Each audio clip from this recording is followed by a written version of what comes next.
Tu se formou nos Estados Unidos, né? Em ciência política e filosofia, né? Eu fiz 2 faculdades lá. Eu queria te perguntar uma coisa sobre a liberdade de expressão, que é um assunto que está sendo bem debatido ultimamente aqui no Brasil. E eu vejo muita gente dizendo que eles prezam pela liberdade de expressão lá porque eles tiveram a guerra. E o Brasil não entende esses conceitos de liberdade e de liberdade de expressão porque a gente não teve uma grande guerra aqui. Eu queria entender por que tem essa ligação da guerra com esse sentimento do americano da liberdade. Em que situação? Eu não sei se eu... Eu vejo muito esse argumento, assim, que eles valorizam a liberdade porque eles tiveram uma grande guerra. E aqui a gente não entende o... Não, a guerra no sentido de ter a sua liberdade cerceada. Só posso imaginar que é isso que eles estão falando. Mas foi a partir dessa guerra que foi inventada a Guerra Civil? Foi a partir dela que foi inventada a primeira emenda? Dela que surgiu a primeira emenda? Sim, você tem tipo a noção de que você tem que manter aquilo livre, tá bom, e eles lutaram por ideais ou por valores e por liberdade, né? Era tipo uma guerra, uma parte dessa guerra tem a ver com a luta para acabar com a escravidão, que a escravidão é a antítese da ideia de liberdade. Você é um escravo, você não é livre. Então você tá lutando por liberdade. E isso era um valor muito forte naquele combate, naquela definição para que lado que a nação vai ser, que nação vai ser, como essa nação vai ser. Ela vai ser livre ou ela vai ser escravocata, né? Ou ela vai ser aprisionada. Então esse é um elemento assim fundamental daquela luta. Talvez isso esteja mais próximo deles. Mas assim, eu acho que essas discussões de liberdade... Tem vários tipos de liberdade, eu não sei qual nós estamos falando. Tá? A de expressão, ela tem a ver com uma maturidade também social. De você estar pronto para falar as coisas, de ouvir, de responder. Os americanos eles têm uma capacidade de discussão argumentativa diferente da nossa. Mas isso tem alguma coisa a ver com a guerra? A guerra influenciou Acho que sim, na liberdade de expressão? Não, tem a ver, claro que tem a ver. Tem a ver nesse sentido de você, tá lutando por... Cara, liberdade era uma das causas centrais da guerra. O que eu acho é que quando o americano discute e aí você pensa assim, a discussão do americano, ela não é igual à nossa.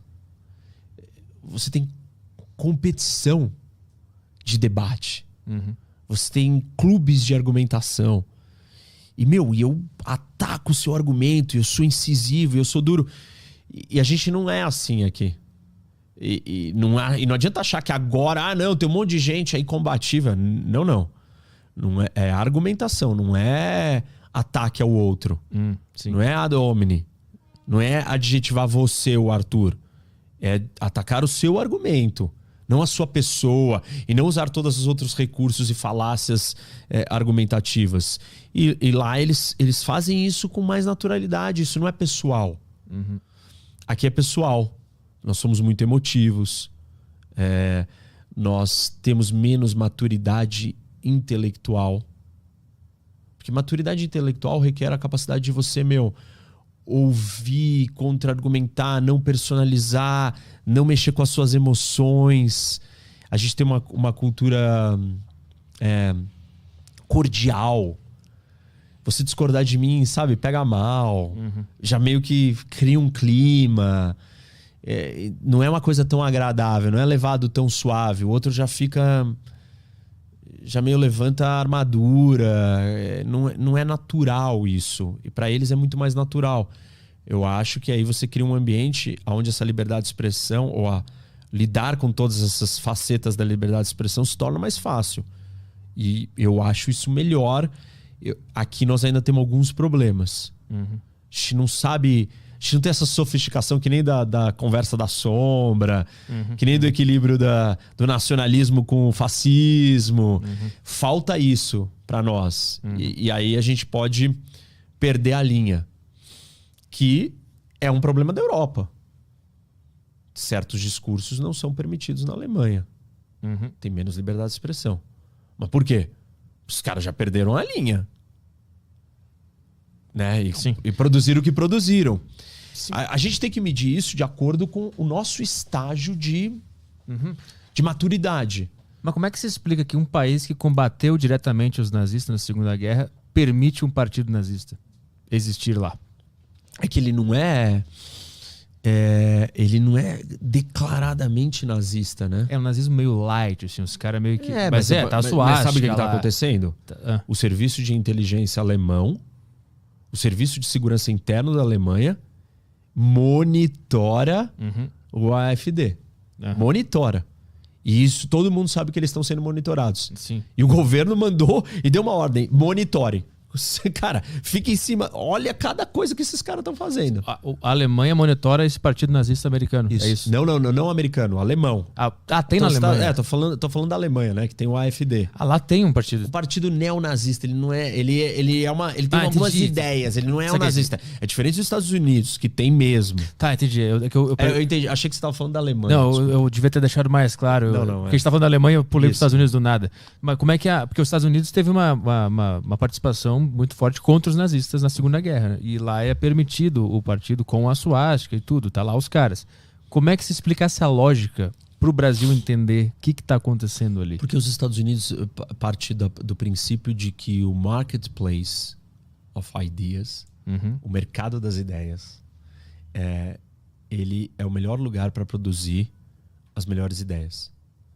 Então, a possibilidade de você trazer uma ideia ruim e eu destruir a sua ideia ruim só vai existir se eu tiver um ambiente para sua ideia ruim vir à tona. E quando ela vir à tona, todo mundo vai poder botar o holofote nela, achar todos os defeitos dela e quebrar ela. Isso tem funcionado. Funcionou nos Estados Unidos, naquele contexto, com aquela história, com aquela cultura. Não significa que vai funcionar no mesmo grau em todos os lugares do mundo. Na Europa não funcionou no mesmo grau. Sim. Porque ela já nasceu de uma outra história. Os Estados Unidos nasceu de uma história X, de um novo mundo, que deu certo. Por enquanto. A gente não sabe se vai continuar dando certo. Eu acho difícil a gente usar isso para divulgar. Tem que ser assim. Não sei, tem que medir melhor. Ou tá bom, é assim como? Qual parte a gente vai ser totalmente igual? Qual é o grau? O que a gente vai dizer não e o que a gente diz sim? Você tem que testar essas coisas com um nível de preparação da sociedade para absorver aquilo. Sim. A sociedade tá madura. Aquela história, né? No profissional e no esporte, você tá pronto para ir para a zona de desconforto. E no emocional, você tá? Não tá. Você é um bebê. Um bebê, uma criança infantilizada, totalmente fragilizada emocionalmente.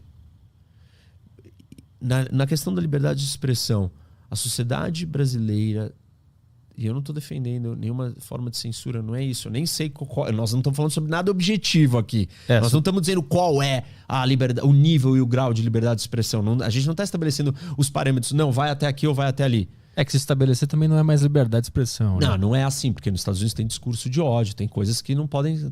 incentivo a alguma atitude já não pode, né? Tu pode dizer o que tu acha e tu não acha. Tem coisas lá que também não... que acabam virando... né? Call to action, né? Que não pode. Tem um monte de coisinhas ali, um debate bem jurídico,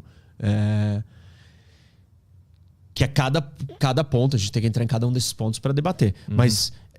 o que eu tô dizendo é que eu não sei... as coisas elas têm que ser medidas de acordo com o nível e o contexto. Que é uma das coisas que eu falo no meu livro, no Carisma, e eu falo disso. Você tem que sempre olhar para a força do contexto. Ignorar o contexto é muito problemático. Que tem a ver também com tudo que a gente está conversando até agora. Em vários momentos, o contexto era a força determinante. Eu não sei se o contexto do mundo não pode afetar essa situação dentro dos Estados Unidos em algum momento. De fugir do controle e começar a ganhar popularidade. Isso. E aí fudeu tudo de novo. E aí daqui, sei lá, 50, 20, 30 anos, a gente pode olhar e falar assim, e alguém pode identificar ou fazer uma análise. Vão ter contra-opiniões, obviamente. Vão dizer, olha, o que eu acho que causou a destruição ali foi naquele contexto não poderia se permitir que aquela ideia prosperasse. Por exemplo, tem uma mudança no contexto de hoje. As redes sociais. Sim. É uma plataforma e uma ferramenta que altera a disseminação, a velocidade de certas ideias. E que eu não sei se elas podem ser rebatidas, desconstruídas e destruídas no mercado das ideias, no marketplace of ideas, na hora. Sim, porque ela pode pegar um embalo ali. Cara, ela pega um embalo e como é que você vai discutir isso com alguém? No chat do Instagram? Sim. Ah, meu amigo, aí, Arthur, a casa caiu. Sim. Entendeu? Então, não dá pra gente só manter as mesmas regras em contextos muito absurdos diferentes.